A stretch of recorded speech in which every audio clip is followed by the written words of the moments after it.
Welcome to ఉద్యోగ అన్వేషణ channel. 12th జనవరి 2024 editorial చూద్దాము.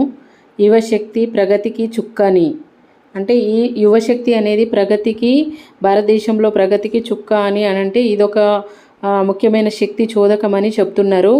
ఎందుకంటే నేడు జాతీయ యువజన దినోత్సవము. స్వామి వివేకానంద యొక్క జయంతిని పురస్కరించుకొని ప్రతి సంవత్సరం జనవరి 12ను జాతీయ యువజన దినోత్సవంను జరుపుకుంటారు. ఈ ఆర్టికల్ని చూద్దాము.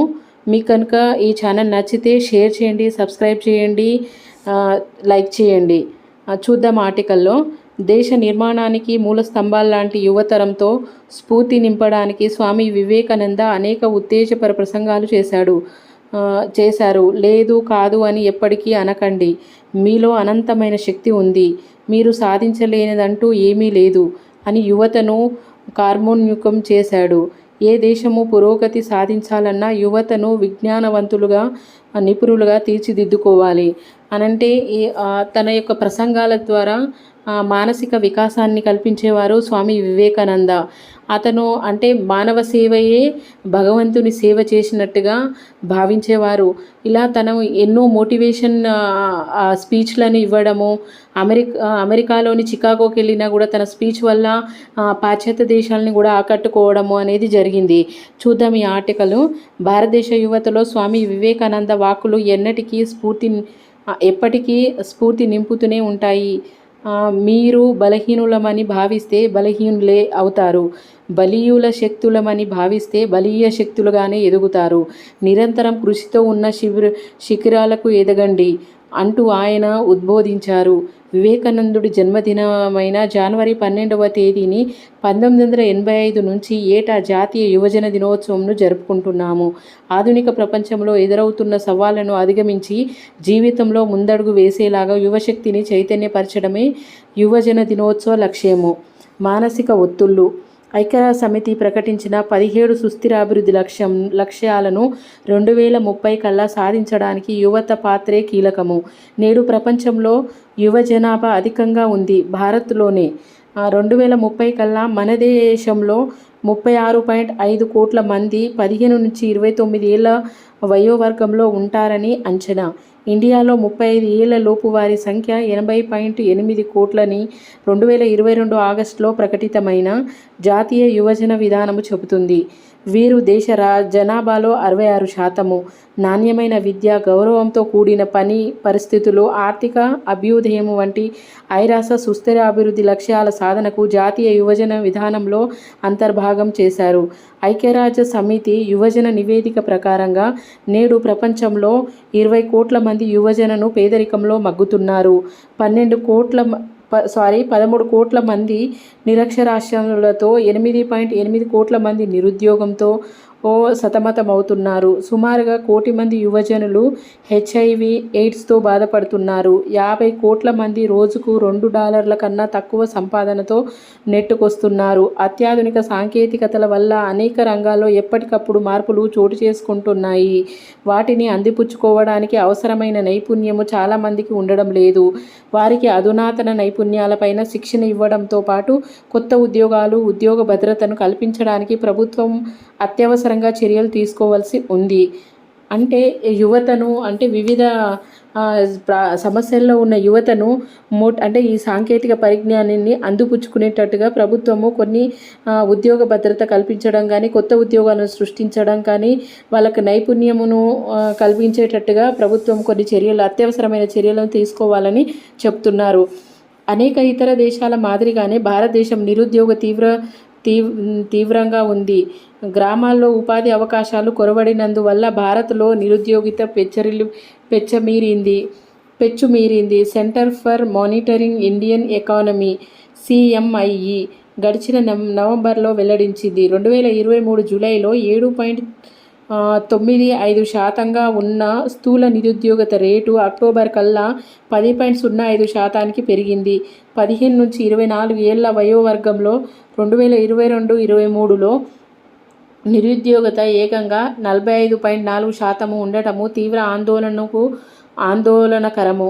సరైన చదువు, నైపుణ్యము, ఉద్యోగము, ఉపాధి అవకాశాలు లేకపోవడం వల్ల దాదాపుగా సగం మంది యువతీ యువకులు అనేక రకాల మానసిక ఒత్తిళ్లకు లోనవుతున్నట్లు సర్వేలు చెబుతున్నాయి. ప్రస్తుతం ప్రతి ఒక్కరి చేతుల్లో స్మార్ట్ ఫోన్లు ఉంటుంది.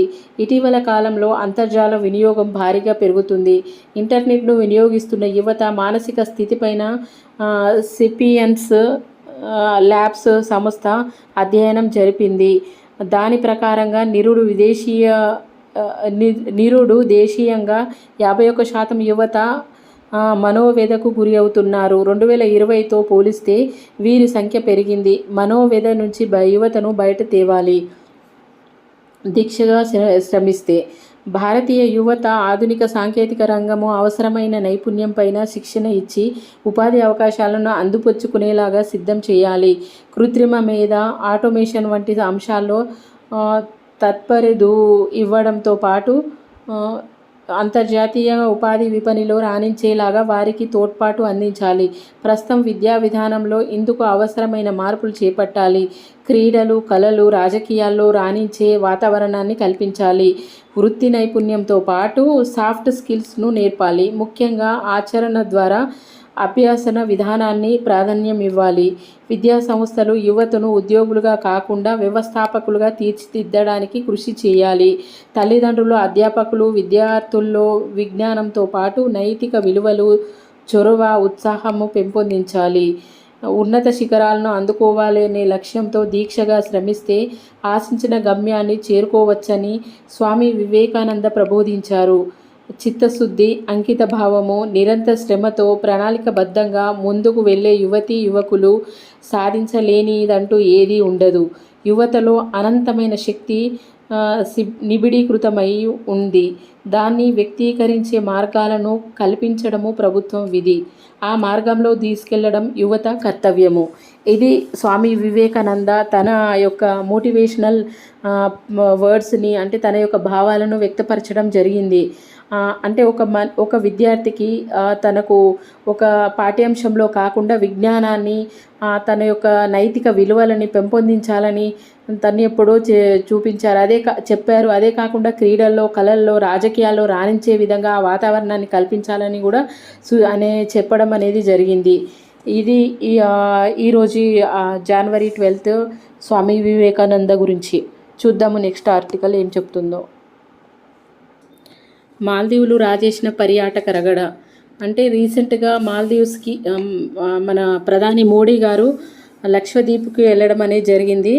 అక్కడ లక్షద్వీప్లోకి వెళ్ళిన తర్వాత అది నెట్లో తన చిత్రాలను పెట్టడం ద్వారా అది పర్యాటకానికి పెద్ద అంటే ట్రెండింగ్గా ఇంటర్నెట్లో ట్రెండింగ్గా మారి పర్యాటకాన్ని ఆకర్షించింది. దీనితో మాల్దీవ్స్ యొక్క మంత్రులు, అక్కడున్న ఉన్నతాధికారులు దీని మీద కొన్ని వ్యాఖ్యలు చేశారు. అంటే అనుచిత వ్యాఖ్యలు చేశారు. అంటే కమెంట్ చేయడం అనేది జరిగింది. ఎప్పటికీ కానీ మన మాల్దీవ్స్ ఇచ్చిన ఆతిథ్యం లాగా భారతదేశంలోని లక్షద్వీప్లో ఇలాంటి ఆతిథ్యం ఇవ్వలేరు అన్నట్టుగా చేయడం. దాని ద్వారా ట్విట్టర్లో కూడా చాలా అంటే వివిధ మాధ్యమాల సోషల్ మీడియా ద్వారా కూడా మన నేటిజన్లు అనేది సరైన ఆన్సర్ ఇవ్వడం అనేది జరిగింది. చూద్దాము దీని గురించి. ప్రేమ, శాంతి, సామరస్యం అనే సూత్రంతో ప్రపంచ దేశాలతో చెలిమిని, దౌత్య బంధాల బలిమిని భారత్ అధిక ప్రాధాన్యం ఇస్తుంది. అదే సమయంలో తన ఆత్మగౌరవాన్ని, స్వాభిమానాన్ని కించపరిచేలాగా వ్యవహరించే దేశాల పట్ల కఠిన వైఖరిని కనబరుస్తుంది. లక్షద్వీప్ గురించి మాల్దీవులు అంశంలో ఇటీవల చోటు చేసుకున్న పరిణామాలను గమనిస్తే భారత్ ఒప్పందం ఎంత శక్తివంతంగా మారిందో అర్థమవుతుంది. అంటే లక్షద్వీప్లో ఇప్పుడు మోడీ గారు వెళ్ళడము, పర్యటించడము, ఇది ట్రెండింగ్ అవ్వడము, దీని గురించి ఏ విధంగా జరిగిందనే అంశం మీద చూద్దాము. ప్రధాని నరేంద్ర మోడీ ఇటీవల లక్షద్వీప్లో పర్యటించారు. అక్కడి సాగర తీర ప్రకృతి అందాల నడుమ తాను సేద తీరుతున్న చిత్రాలను, సముద్ర సహాయ క్రీడలు, వీడియోలను సామాజిక మాధ్యమంలో పంచుకున్నారు. దాంతో లక్షద్వీప్ ఒక్కసారిగా ఆన్లైన్లో ట్రెండింగ్లోకి వచ్చింది.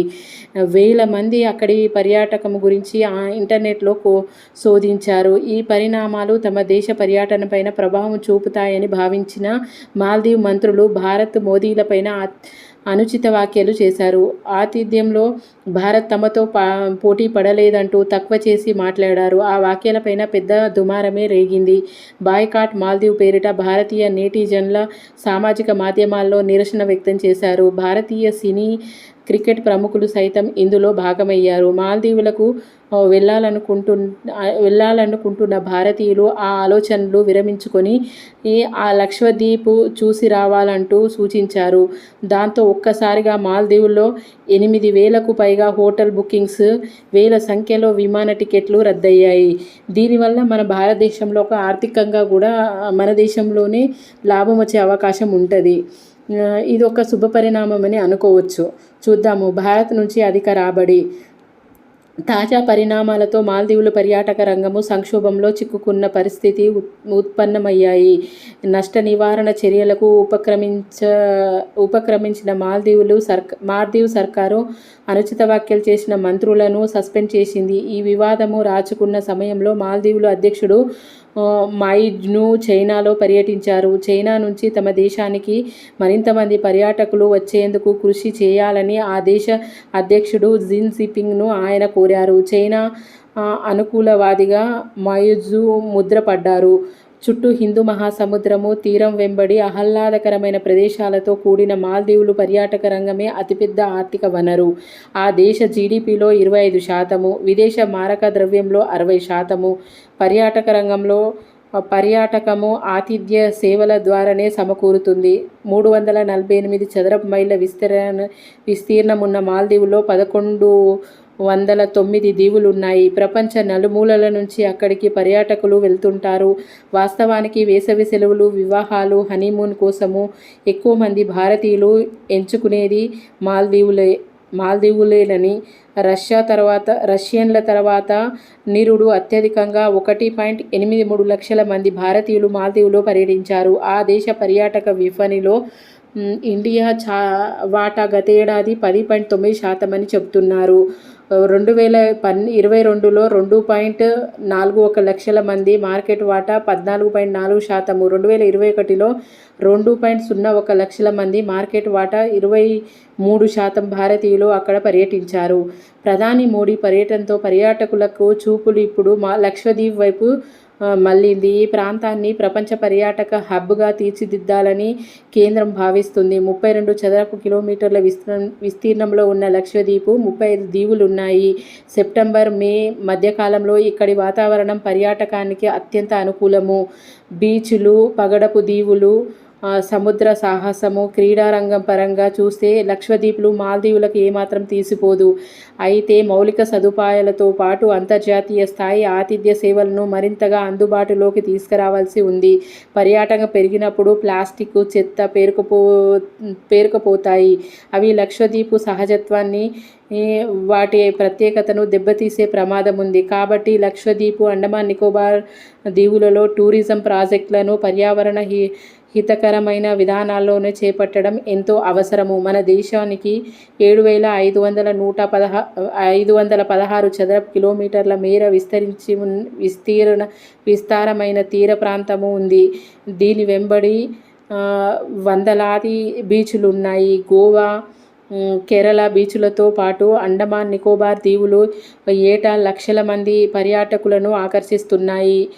జీడిపిలో పర్యాటకం ఆతిథ్య రంగంలో వాటా సుమారుగా 13.2 లక్షల కోట్లు. 2023లో అక్టోబరు నాటికి 72.4 లక్షల విదేశీ పర్యాటకులు భారత్లో పర్యటించారు. 2030 నాటికి పర్యాటక రంగము ద్వారా $5,600 కోట్ల విదేశీ మారక ద్రవ్యాన్ని ఆర్జించాలని, 14 కోట్ల ఉద్యోగాలు సృష్టించాలని కేంద్రం సంకల్పించింది. ఈ లక్ష్య సాధన కోసము స్వదేశీ దర్శన్, ప్రసార్, సాది వంటి పథకాలను పెట్టడంతో పాటు పర్యాటక రంగంలో 100% విదేశీ ప్రత్యక్ష పెట్టుబడులను అనుమతించింది. ఈ లక్ష్యాల సాధన కోసము స్వదేశీ దర్శన్ ఇవి చూసాము కదా. ఈ పథకాలను ప్రవేశపెట్టడం అనేది జరిగింది. స్వదేశీ దర్శన్, ప్రసాద్, సాది వంటి పథకాలను కేంద్రం అనేది ప్రవేశపెట్టింది. పర్యాటక రంగాన్ని 100% విదేశీ ప్రత్యక్ష పెట్టుబడులు అనుమతించడానికి సదుపాయాల కల్పన కీలకము. భారత్ను ప్రపంచ ప్రసిద్ధి పర్యాటక కేంద్రంగా తీర్చిదిద్దడం కోసము అనేక విప్లవాత్మక మార్పులను తీసుకురావాల్సి ఉంది. ముఖ్యంగా విదేశీ పర్యాటకులను వీసా నిబంధనలకు సులభతరం చేయడంతో పాటు వారి భద్రతకు అత్యంత ప్రాధాన్యతనివ్వాలి. అన్ని ప్రాంతాల్లో అతిథులకు గౌరవించే వాతావరణంపై పెంపొందించాలి. పర్యాటక క్షేత్రంలో పరిశుభ్రతకు, సదుపాయాల కల్పనకు ప్రాధాన్యతనివ్వాలి. వాటిని అనుసంధానిస్తూ రవాణా సదుపాయాలను మెరుగుపరుచుకోవడము ఎంతో ముఖ్యము. ఆ దిశగా కేంద్ర రాష్ట్రాలు ప్రత్యేక దృష్టిని సారించాలి. ఇది అండి ఈ మన మాల్దీవ్స్కి రాజేసిన పర్యాటక రంగం రగడ. ఏం జరిగినా ఇది మన భారతదేశానికి ఆర్థికంగా కొంత సహాయమే పడుతుంది. ఈ విధంగా పర్యాటక రంగాన్ని లక్షద్వీప్లో అభివృద్ధి చేయడానికి, మౌలిక సదుపాయాలు కల్పించడానికి కేంద్ర ప్రభుత్వము పెట్టుబడులు పెట్టడానికి ముందుకు రావడం అనేది జరిగింది. చూద్దాము తర్వాత ఆర్టికల్ ఏముందో. శస్త్రచికిత్స పైన అలక్ష్యమా అంటే ఎవరైనా డిసీజెస్ ఏవైనా రోగాలు వస్తే ఆ రోగాలకి శస్త్రచికిత్స చేయాలంటే దానికి తగినట్టుగా పరికరాలు ఉండాలి. ఆ చికిత్సకు కావాల్సిన సాంకేతిక పరిజ్ఞానము, ఆ ఇన్స్ట్రుమెంట్స్ అనేది వాళ్ళకు ఉండాలి. ఇప్పుడు పెద్ద పెద్ద గవర్నమెంట్ హాస్పిటల్లో కానీ ప్రైవేట్ హాస్పిటల్తో కంపేర్ చేస్తే అక్కడ రోగులకు ఏదైనా రోగం ఉందా లేదా అని నిర్ధారణ చేయడానికి వారికి ఆ నిర్ధారణ చేయడానికి ఆ సరైన సాంకేతికత అంటే ఆ ఇన్స్ట్రుమెంట్స్ లేకపోవడం వల్ల ప్రైవేట్ పక్కనున్న పెద్ద పెద్ద ప్రైవేట్ హాస్పిటల్కి, కార్పొరేట్ హాస్పిటల్కి వెళ్ళవలసి వస్తుంది. ఆ చికిత్స అంటే తనకి ఏదైనా ఆపరేషన్ సర్జరీ చేయాలన్నా, ఏదన్నా రోగ నిర్ధారణ చేయాలన్నా ఫస్ట్ వాళ్ళని టెస్ట్ చేయాలి. అది టెస్ట్ చేస్తే కానీ అతని బాడీ సహకరిస్తుందా లేదా అనే దాన్ని ఒక నిర్ణయానికి డాక్టర్ కూడా రావడానికి అవకాశం ఉంటుంది. అందుకని ఆ ఇన్స్ట్రుమెంట్స్ అనేది ముఖ్యంగా అన్ని ప్రభుత్వ ఆసుపత్రుల్లో తక్కువగా ఉంటున్నాయని చెప్తున్నారు. చూద్దాము. అందుకనే ఇదంతా అలక్ష్యమా అని చెప్తున్నారు. అన్ని వ్యాధులకు ఔషధాలతోనే తగ్గిపోవు. కొన్నింటిని శస్త్రచికిత్సలు అవసరమవుతాయి. ప్రమాద బాధితులకు అత్యవసరంగా ఆపరేషన్లు చేయాల్సి వస్తుంది. భారత్లో శస్త్రచికిత్సల విషయంలో అనేక సమస్యలు ఎదురవుతున్నాయి. వాటిని అధిగమించడం ద్వారా ఎంతోమంది ప్రాణాలను నిలబెట్టుకోవడంతో పాటు వారి జీవన నాణ్యతను మెరుగుపరచగల వీలుంది. అంటే ప్రపంచవ్యాప్తంగా సుమారుగా 500 కోట్ల మందికి భద్రమైన ఆర్థికంగా భరించే స్థాయిలో శస్త్రచికిత్సలు అందుబాటులో లేవు. భారత్లోనూ 100 కోట్ల మందికి పైగా అవి అందుబాటులో ఉండడం లేదని ఇటీవల కమిషన్ ఫర్ గ్లోబల్ సర్జరీ అధ్యయనం వెల్లడించింది. ఇటీవల Lancet commission for global surgery అధ్యయనం వెల్లడించింది. పేద అభివృద్ధి చెందుతున్న దేశాల్లో ప్రతి 1,00,000 జనాభాకు 5,000 శస్త్రచికిత్సలు అవసరమవుతున్నాయని అది విశ్లేషించింది. భారత్లో ఏటా సుమారుగా 2 కోట్ల ఆపరేషన్లు జరుగుతున్నాయి. అయితే గ్రామీణ ప్రాంతాల్లో పెద్ద ఆపరేషన్లు అవసరము. వారిలో కేవలము 6.81% వాటిని చేయించుకోగలుగుతున్నట్టుగా అధ్యయనాలు చెబుతున్నాయి. శస్త్రచికిత్స నిర్వహణానికి ముందు రోగికి అవసరమైన పరీక్షలన్నీ చేస్తారు. శరీరం సహకరిస్తుందని భావిస్తేనే వైద్యులు రోగిని ఆసుపత్రిలో చేర్చుకొని శస్త్రచికిత్స నిర్వహిస్తారు. లేదంటే ఆ ప్రక్రియను కొన్ని రోజులు వాయిదా వేస్తారు. ఇటీవలి పరీక్షలు శస్త్రచికిత్స ఖర్చు దేశమంతటా ఒకే విధంగా ఉండడం లేదు. ప్రైవేటు, కార్పొరేట్ ఆసుపత్రుల్లో వసతులు, వైద్య నిపుణుల ఆపరేషన్ చేసే విధానంతో పాటు వివిధ రాష్ట్రాల నగరాలను బట్టి శస్త్రచికిత్స ధరల మధ్య భారీ వ్యత్యాసం ఉంటుంది. కొన్ని రకాల సంక్లిష్టమైన సర్జరీలు స్థానికంగా అందుబాటులో లేకపోవడంతో చాలామంది ఇతర ప్రాంతాల్లో పేరున్న ఆసుపత్రులకు వెళ్తున్నారు. దేశంలోని ప్రభుత్వ ఆసుపత్రుల్లో శస్త్రచికిత్స చేసుకోవడం అన్నది రోగుల సహనానికే పెద్ద పరీక్ష అవుతుంది.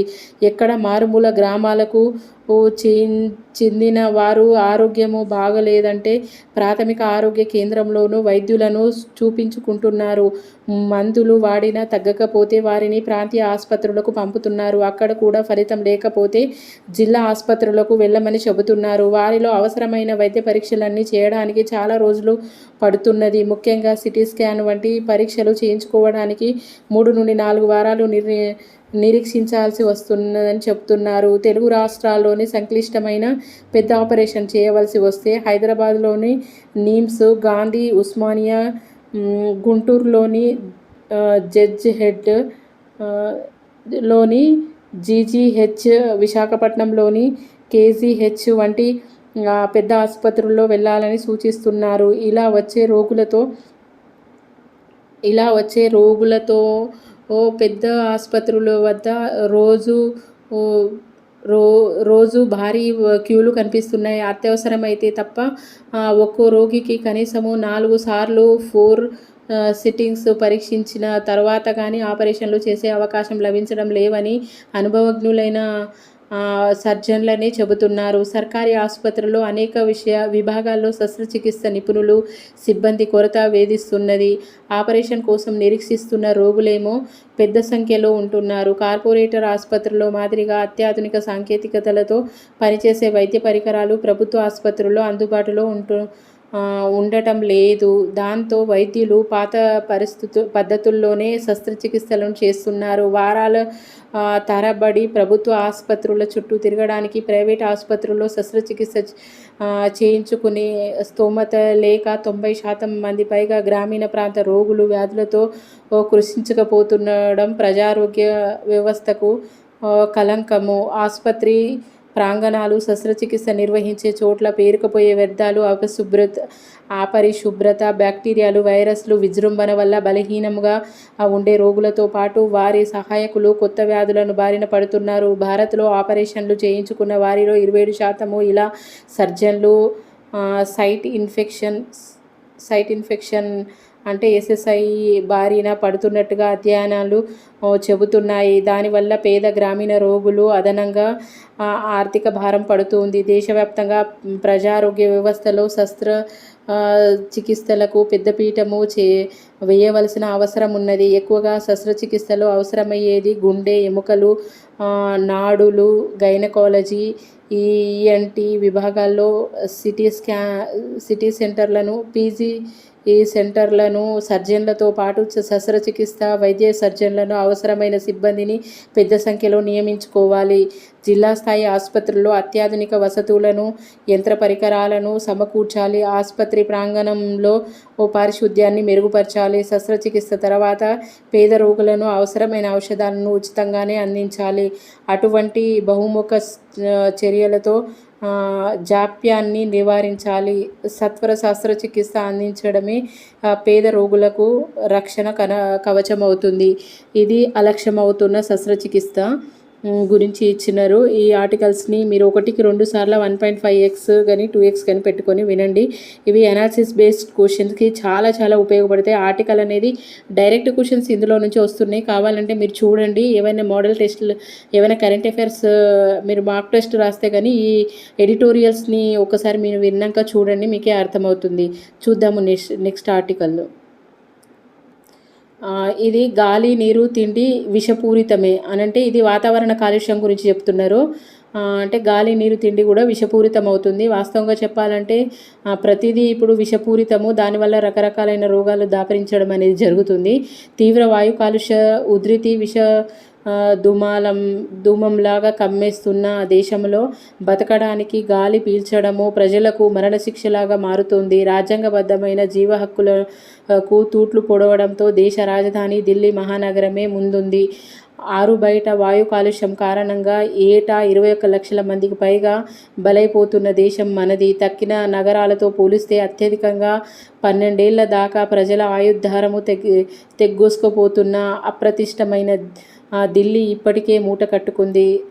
గాలిలోని అతి సూక్ష్మ ధూళి కణాల ముప్పును తగ్గించేందుకు ఎంపిక చేసిన నగరాల్లో 2019 లగాయత్తు జాతీయ వాయుశుద్ధి కార్యక్రమము ఎస్క్యాప్ అమలు చేస్తున్నారు. నిర్దిష్ట లక్ష్యాలను చేరుకోవడంలో వైఫల్యము ప్రాతిపాదికన తక్కిన నగరాల కన్నా ఢిల్లీయే తొలి వరుసలో తిష్టవేసింది. వాయు కాలుష్యము మమ్మురించి గంగా, సింధు పరివాహక ప్రాంతాల్లోని 50 కోట్ల మంది 7.5 ఏళ్ళు లఖన్పూర్ పౌరులు 9 సంవత్సరాల వరకు ఆయుర్దారము కోల్పోతున్నారన్న అధ్యయనాంశాలు ఏడాదిన్నర క్రితమే వెలుగు చూశాయి. ఎన్క్యాప్ ఆరంభించాక మెరుగుదల ఉందా? 4వ వంతు నగరాల్లో పరిస్థితి మరింతగా దిగజారిందన్న ఇంధన వాయుశుద్ధి పరిశోధన కేంద్రము సిఆర్ఈఏ ధృవీకరణ వాస్తవిక కార్యాచరణలో లోటుపాట్లను వెల్లడించింది. ఎన్క్యాప్ నిబంధనలు ఉల్లంఘనపైన నీతి ఆయోగ్ సూచనలు, హెచ్చరికలు అరణ్యరోధకమయ్యాయి. పర్యవసానంగా శారీరక, మానసిక సమస్యలను రేకెత్తించి ఏటా లక్షల కుటుంబాల్లో శోక సంద్రాల్ని ఉప్పొంగిస్తున్న వాయు కాలుష్య భూతము గర్భస్థ పిండాల్ని సైతము కర్కశంగా కాటేస్తుంది.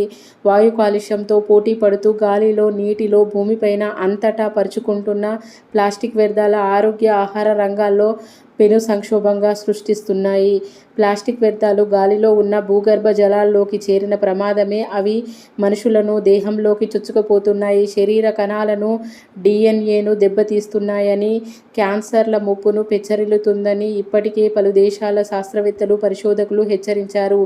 దప్పిక తీర్చుకోవడానికి తాగే నీరు ప్రాణహాని వాటిల్లజేయగలదని కొలంబియా విశ్వవిద్యాలయం తాజా అధ్యయనాలు సూచిస్తున్నాయి. 1 లీటర్ నీటి సీసాలో సగటున 2.4 లక్షల ప్లాస్టిక్ రేణువుల్ని, వాటి ఆకృతుల్ని వెలికి తీసింది.